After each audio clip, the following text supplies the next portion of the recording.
গণহত্যার মাধ্যমে আওয়ামী লীগ বিচারের কাঠগড়ায় দাঁড়িয়েছে, আর সংস্কার বাস্তবায়ন না করার ফলে বিএনপি জনগণের কাঠগড়ায় দাঁড় হয়েছে। এই দুই শক্তির বিরুদ্ধে আমাদেরকে এখন সমানভাবে লড়াই চালিয়ে যেতে হবে। বাংলাদেশের সার্বভৌমত্ব রক্ষার জন্য 11 দলীয় ঐক্যের নেতৃত্বে আমাদের এই লড়াই সংসদ এবং সংসদের বাইরে আমরা চালিয়ে যাব।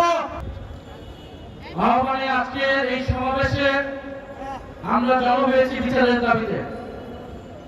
এটা আমাদের জন্য দুঃখজনক, আমাদের জন্য হতাশার, যে গণঅভ্যুত্থানের 2 বছরের মাথায় আমাদেরকে বিচারের দাবিতে আজও রাজপথে হাজির হতে হচ্ছে।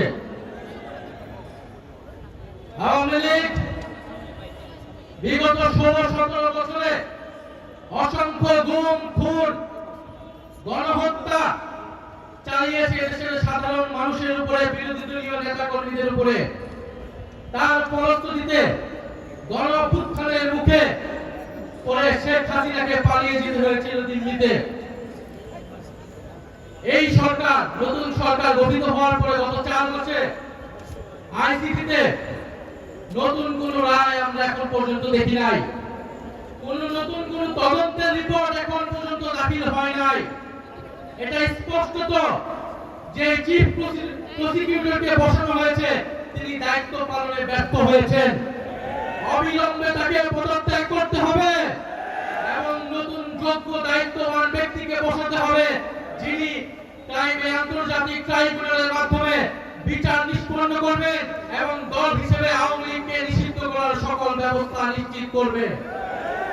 আমরা স্পষ্টভাবে বলতে চাই, গণহত্যার মাধ্যমে আওয়ামী লীগ বিচারের কাঠগড়ায় দাঁড়িয়েছে, আর সংস্কার বাস্তবায়ন না করার ফলে বিএনপি জনগণের কাঠগড়ায় দাঁড় হয়েছে।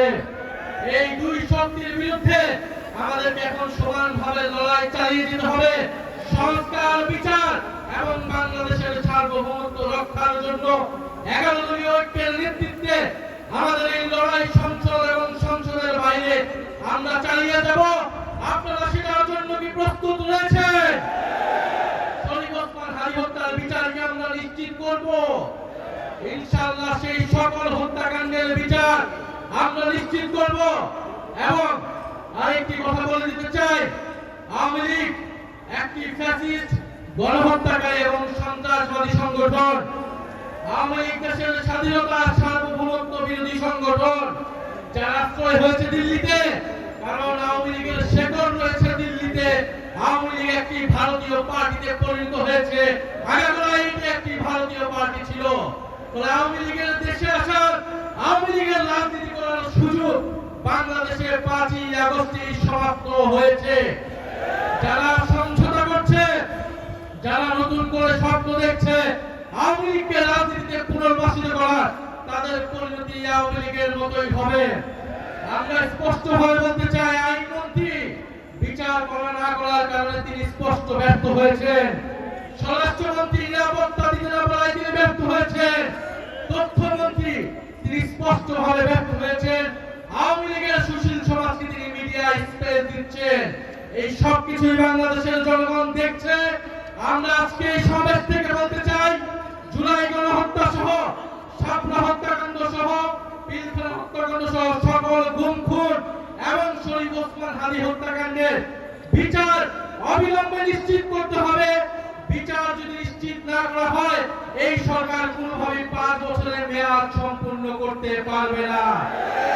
ওসমান হাদীর ভাষায় বলতে চাই, আমরা জান দিব কিন্তু জুলাই দিব না। ইনশাআল্লাহ জুলাইয়ের বিজয় হবে। আসসালামু আলাইকুম।